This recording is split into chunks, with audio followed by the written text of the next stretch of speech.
Hey everybody, welcome to Ronline Report. Great guest today. You know him on Instagram as Quint Beastwood. His actual name is Quinton Eriya. Did I say it right? Yeah. Okay. Coming all the way from Canada this weekend to Tampa Pro, looking for the big win.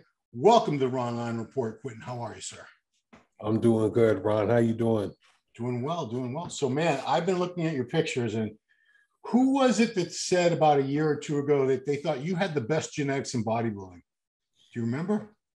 Greg Doucette.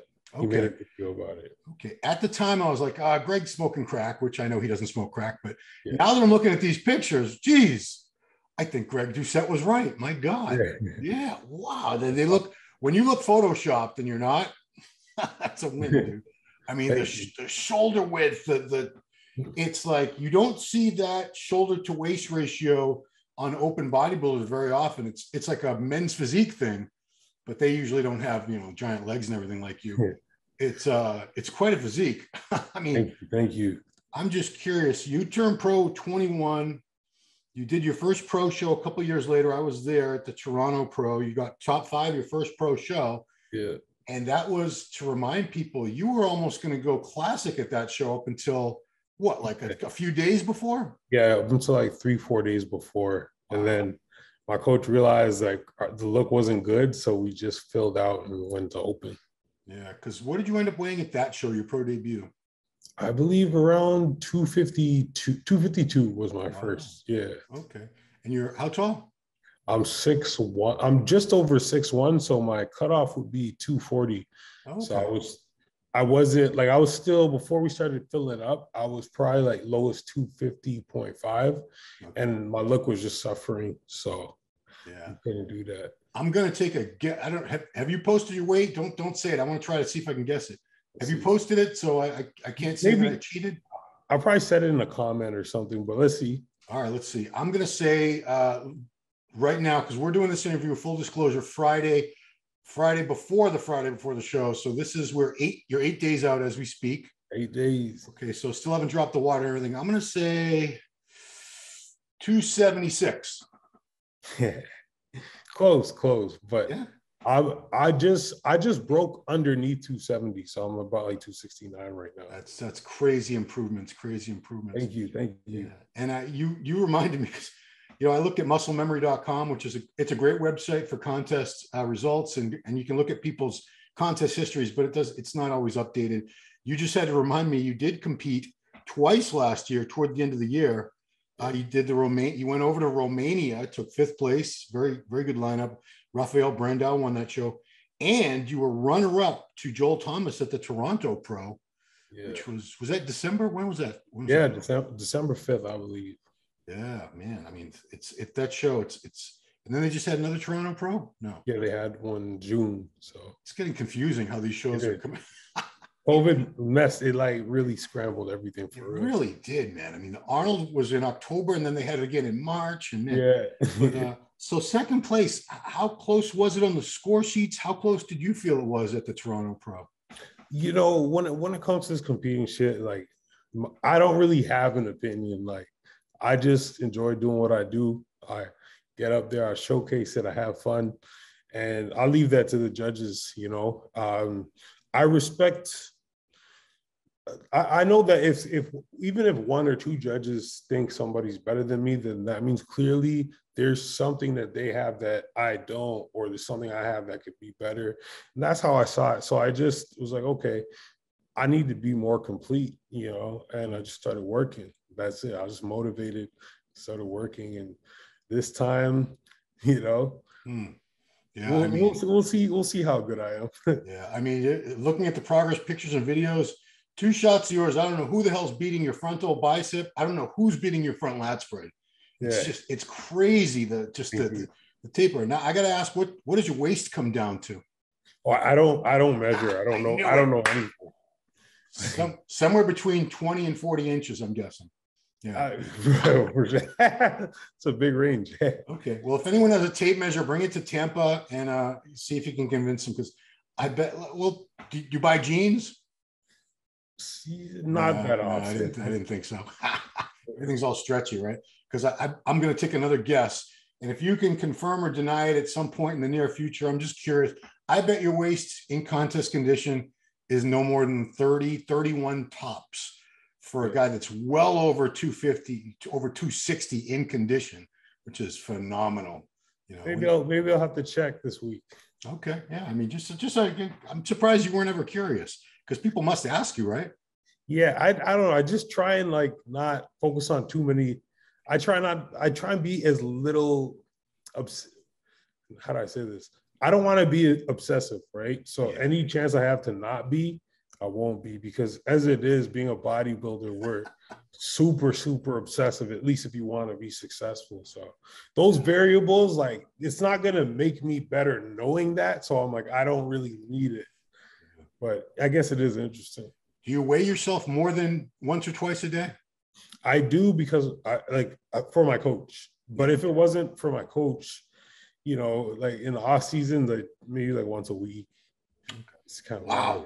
You're not a real bodybuilder, because you're not OCD, man. No, you're quite the real bodybuilder. Who's your coach? Remind everybody. Dorian Hamilton, the owner of HD Muscle. Well, him and his brother Noah, and they also own that gym, Pure Muscle and Fitness. It's called, right? Yes. Yeah, in Burlington, Ontario, outside of Toronto. Yeah. So that place has been open for about 3 years now. Yeah, about 3 years. Yeah. Has that become pretty much the bodybuilding gym in the greater Toronto area? Oh, 100%. Yeah. People come from across the country to come train here. Yeah. And also other countries. Yeah, I would imagine, yes. Who do you train with? Anyone like Antoine or any of the other top athletes? I train with one of my boys right now, Brandon Mendoza. Okay. That's my main training partner. I was training with Ricky Moten for a bit. Yeah. I trained with Dorian and Cody here and there, and Valerie. So it just depends, right? Like for me, it's just like my schedule when I start dieting. Yeah. I'm on a very obsessive schedule. You know, I'm on a very like, it's got to be this time. So not a lot of people could kind of like meet me there. So, but the train partner I have is amazing. Like we get shit done. Yeah, you tag them in all your pictures, so you're a good training partner. A lot of pros, they never mention their training partners unless it's like another famous person. So props to you. You must be pretty happy for Antoine and the success he's just had. Man, Antoine is a rock star. And I'm so happy for him. He's been through so much. And he's a hard worker, man. Like he makes hard work look so easy. So he puts in the work, man. Like he does things that most people aren't willing to do. That's why he's so good. Yeah. So, you know, getting back to the genetics thing, I feel like being given that label can be sort of a blessing and a curse. Because I remember they used to say it about Flex Wheeler all the time. And, you know, I did a lot of work with him back in the 90s and stuff for the TV that we were doing. Anyway, he told me at the time, he said, when people feel you have such awesome genetics, they expect you to win. And if you win, they're like, oh, well, of course he's going to win. He's got these spectacular genetics. And if he didn't win, they're like, he's a bum. He's lazy because he's got the best genetics in the world and he still couldn't win. So, yeah, that's why I don't think you've never promoted yourself that way. And I don't think you've ever even responded, because it's, you do have phenomenal genetics, but, you know, at your level, it's not unusual to have very gifted genetics. Mm-hmm. What do you think that you have, that maybe some attributes that you have that do make you stand out from a lot of the other guys in the pros? So in regards to the genetic thing, like, I mean, it is what it is. Like, I'm also 6'1.5". Like, I'm not going to go around like, hey, y'all, I'm 6'1". Like, you know, like, it's just, my genetics are my genetics, and I'm doing what I can with them, just like everyone's doing what they can with whatever. But there's people that have, quote unquote, and how do you even like calculate genetics or measure them, right? Like, so it's like, I hate the notion that this guy's better or worse genetics. It is what it is. People are who they are, but I let people talk. It doesn't bother me. In regards to what I would have over my competitors, I mean, like, I don't like to talk too much. You know, I don't want to, you know, gloat or whatever. Like, when we get on stage, everybody's going to see, you know, and that's pretty much what it is. Well, I'll do it for you. How's that? Yeah. What do you think? Okay. Because I've seen a couple physiques in my time. I'd say the structure is excellent. Everything starts with the bone structure. You can't change your bones. They are what they are. Super wide clavicles, very narrow hips. Another thing a lot of people don't realize is the ratio of like torso length, leg and arm, limb length. They have to be in the right proportions. You can't have super short or long arms. Your torso can't be really long or really short. And, you have a really good structure to start on. The muscle bellies, that's what we get into, nice and round and full. You got those sweeping quads. There's a lot of guys in the pros with big legs. If you throw a tape measure around them, they might be bigger than yours, but yours would look bigger because a lot of them have real straight up and down kind of quads from the front. Whereas this is what you want. You want that beautiful sweep that comes whoosh, because that's the X frame. People in your comments were commenting, they compare you to the X-Man, Tony Freeman, because he was another tall guy with great structure, great muscle bellies. Incredible physique. And he did pretty well for a while there, for sure, for years and years. As a taller guy, who are some of the inspirations for you? Because I know from talking to taller guys, they don't seem to be inspired by the midgets out there. Yeah. Well, I mean, I guess I'm probably taller than most of these dudes, but Ronnie, Phil, Jay, there's a lot of them, Chris Cormier, Kevin Levrone, but these guys are like, even Sean Roden, like the shortest one of these guys is like 5'9.5", maybe, so it's not, to me, they're not really short, but I don't know. Those are the physiques that really spoke to me when I looked at them. Yeah. Like even Cedric's, but I definitely was more of a fan of like a Sean Roden. Yeah. So I don't know, just that kind of mold and seeing my physique grow and kind of develop into something really cool. I don't know. It's been cool to see, Yeah. So I'm just curious, when were you competing years ago as a junior? You turned pro at only 21, correct? Yeah. Yeah. You probably had a vision in your head of what you eventually wanted to look like. Mm-hmm. How close are you now to that vision that you had? So that vision didn't start when I turned pro. When I turned pro, I wasn't planning on competing as a pro because really I was natural. I didn't want to use stuff, right? Yeah. So then 2 years later, I was like, every day I kept watching old bodybuilding videos of Levrone, Flex Wheeler, Ronnie Coleman, and I'm like, man, like I want to be like this. Like, I'll get goosebumps watching it, and I'm like, there's only one way, like, and I know I have the goods to do it, so, I took a chance on myself, and I love the journey. I love how things have been kind of happening along the way, but definitely those gentlemen, like the 90s era, early 2000s era of bodybuilding is what made me feel like I need to do this, And so I'm really inspired by those guys. Sorry, I can't remember the question. It's okay. It doesn't matter because we're moving on to the next question. So I see a trend toward more aesthetic physiques in the open. And I don't know if that's just a coincidence. That's the physiques that we have at this time, or if it is following a trend because classic set a standard. And I don't see guts anymore. I don't see anybody really with a big bubble gut. I don't see that many big, ugly, bloated physiques anymore. I'm seeing guys like, geez, I wish I could think of more off the top of my head, but just to give you an example, like Samson Dauda, that's a bigger version of a classic physique. Tiny little waist, beautiful shape, structure, proportions. You're another one in that mold. You certainly, the way I look at it is if you want to define an appealing physique, show a picture to the average person. And are they disgusted? They say, oh, that's gross. Or they go, that's really cool. I think most people would see your physique, even though as huge as you are, they're not going to say, oh, that's disgusting. Yeah. It still has a lot of aesthetics and a lot of shape and beauty to it. Mm-hmm. So I feel like classic is sort of influencing open. I think so too. And also there was like criticisms to the guys that had the stomach distension for a couple of years. And I think that also like deterred up and coming bodybuilders, like, you know what?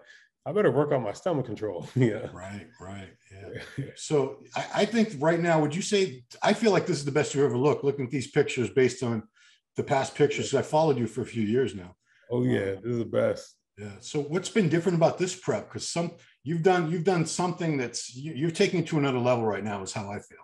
The difference in this prep is I'm happy. I was in a relationship. It was taking a lot out of me. And not to throw shade on nobody, because that's not what this is about.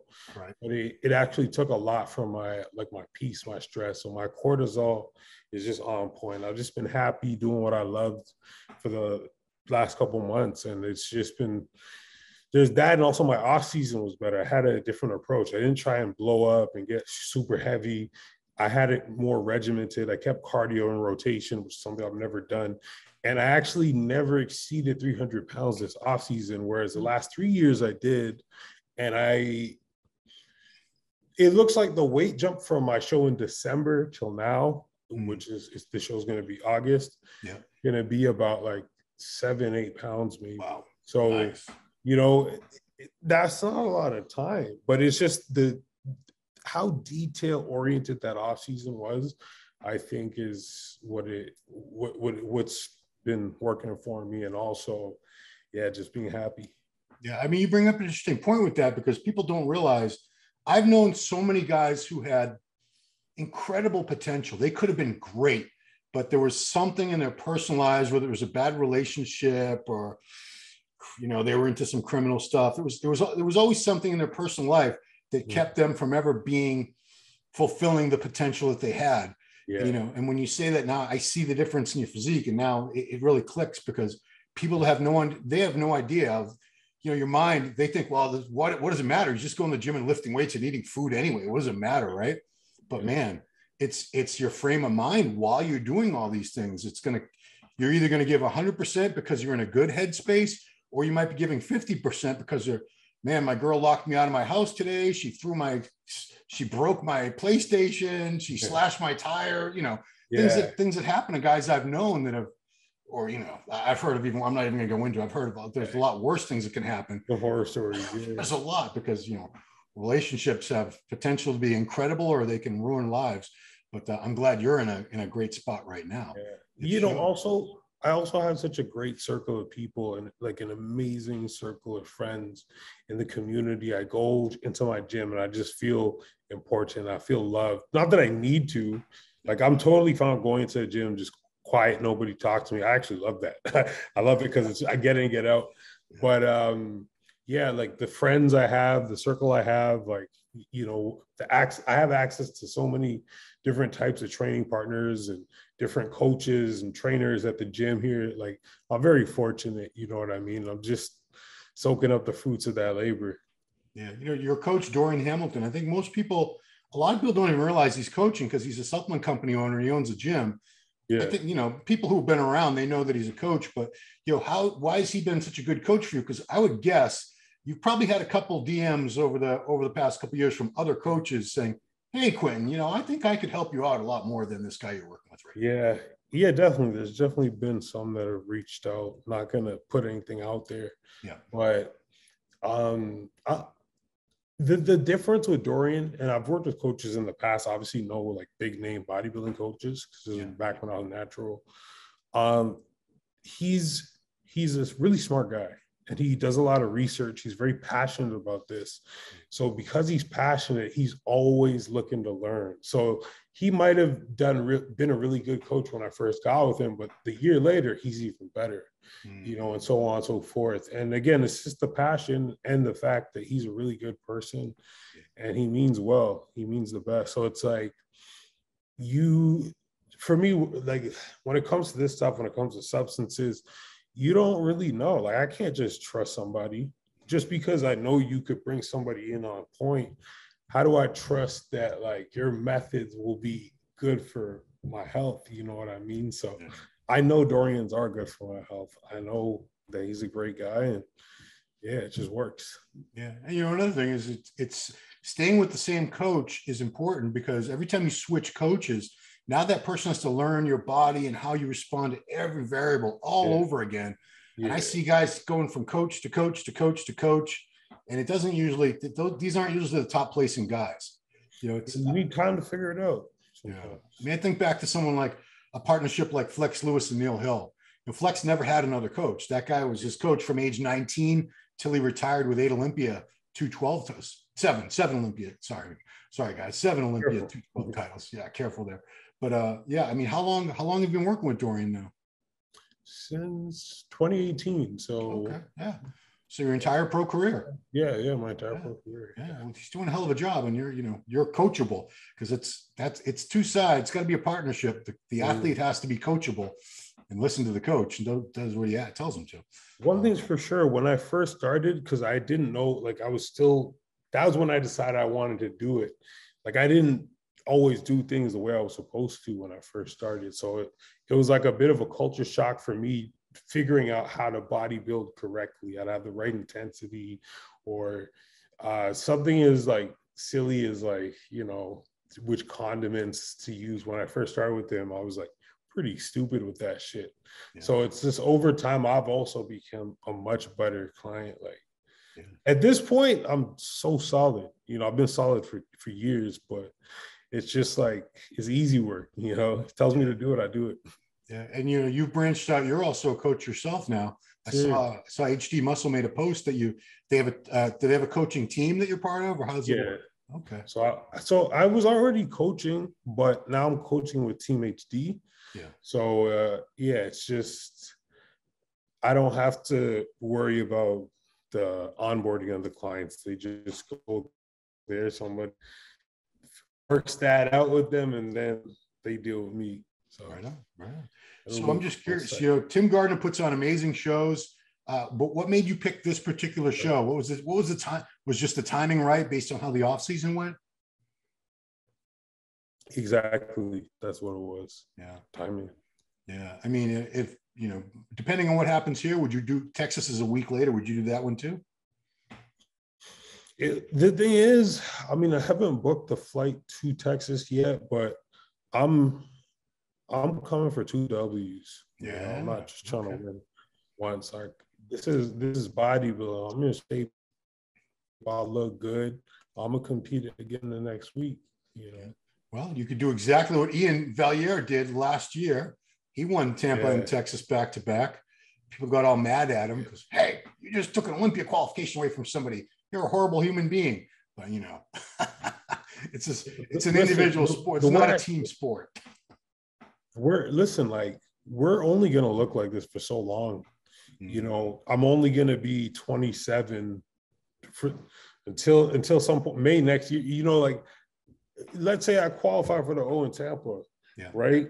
Yeah. But I could have looked better, and me and my coach could have downloaded more data for the Olympia.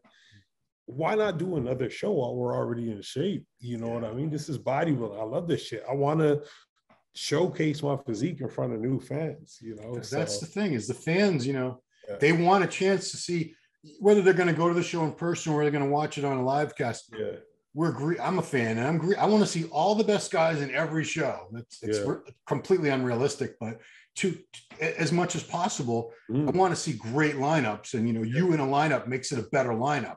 So I'm glad to hear that. That's humbling, But if that's what it is, that's what I want to do. I want to bring excitement to the bodybuilding world. Yeah, it's. I don't know if you realize, you saw this. Kamal Algarni is going to be up there with you. Oh yeah. 212 Olympia champion. This is his first open show, so he stands next to you at. I'm going to give him 5'6". I'll say he's 5'6". He says about 220, but you know what? I came up in the 90s and went to all those shows when there was only one class, short, tall, 170, 270, didn't matter. It was just physiques. The best physique won. And I'm psyched to see that. I want to, like I said, I want to see all the best people on stage. Yeah. I want awesome shows with great lineups that are super competitive. Yeah. The way I see it, I mean, I'm a fan of Kamal. I never got the chance to meet him. So I'm looking forward to meeting him backstage, sharing the stage with him. It's going to be, I cannot wait for Tampa Pro. I can't wait for this experience. Yeah, it's always a great show. You're going to have a great time down there. Yeah. Like I said, Tim runs a great show, very efficient, treats the athletes like gold. I remember backstage, I don't know if you're going to eat any of it, but I remember pizzas. I remember the big platters of delicious cookies, all kinds of stuff. I mean, he goes all out for you guys. And you don't just win a trophy. Usually you get like Antoine got a samurai sword. Yeah. So I think you might end up with a samurai sword out of this show. Who knows? I like your confidence in me, man. I love that. Let's go. Of teasing. If I didn't believe in you, if I didn't think you had great potential and you couldn't win this show, I wouldn't have even contacted you for the interview. I'm looking at a list of people like, nah. Oh, Quinton. Yeah. So, Yeah. Thank you so much, man. It's a name that stands out. And you're still in the early stages of your career, I believe. I believe you just turned 27. Yeah. As you said, this is nothing, man. Just every year I'm gonna be so much better. Because I remember your first show, and you're like an entirely different physique. Yeah. Really, this is kind of what I envisioned for you back then. I said, man, if he could get bigger, get a better condition, do this, do that. And I'm seeing all that happen now. It's exciting. Yeah. Thank you. That's why the young guys are exciting, because the older guys, they're awesome, but they don't really change much because they've built all the muscle. They're going to, whatever body parts, they're going to either improve or not. It's happened. But there's someone like you, or like a Nick Walker, or a Regan, or a Hunter. We're still watching you guys improve every year. Always something new. Yeah. I mean, you can look at pictures and go, that must be an old picture because he doesn't look like that now. Yeah. Whereas some of these other guys, you're like, is that from today or is that 10 years ago? I don't know. Yeah. So, man, Tampa Pro, I'm very excited, Quinton. So you're going to be there. Oh, of course. I wouldn't miss the Tampa show. Be in Texas too. I hope to see you there. So Tampa Pro guys, just to give you, Tim Gardner Productions is all the info for tickets, pay-per-view and all that stuff. MuscularDevelopment.com. We'll be doing play-by-play, putting photos up, videos. We'll start our coverage at the athletes meeting. I'll see you at that. So that's it. Quint Beastwood on Instagram. Do you have a YouTube channel too? Yeah, Quint Beastwood. Quint Beastwood. It's pretty damn catchy. Quint Beastwood. Hey. Man. I forgot to ask. Are you Nigerian also? Yeah. Okay, so we got Samson, Andrew Jacks, Blessing. Who am I missing? That's all I could think of off the top. Yeah. But I'm half Jamaican too, so I'm a little different. Okay, well, that was Sean Roden was Jamaican. Yeah. Phil Clayhar is a Jamaican tank. What's up, Phil? Yeah, I'm bringing a little bit of Flexitron and some Niger to the Okay. I was just gonna say though, Nigeria is on the rise. For a while, it was all Egypt was dominating the last couple of years. Before that, I can't even remember, but like Brazil, we're starting to see more Brazilian people do very, very well, obviously. But Nigeria has some kick-ass genetics. We're on the way. By way of Toronto. Anyway. All right, man. So I will see you very soon. All right. See you guys, soon, brother. Please check him out at the Tampa Pro, Quinton Eriya, Quint Beastwood. Thanks for watching Ronline Report with him, and we'll see you next time.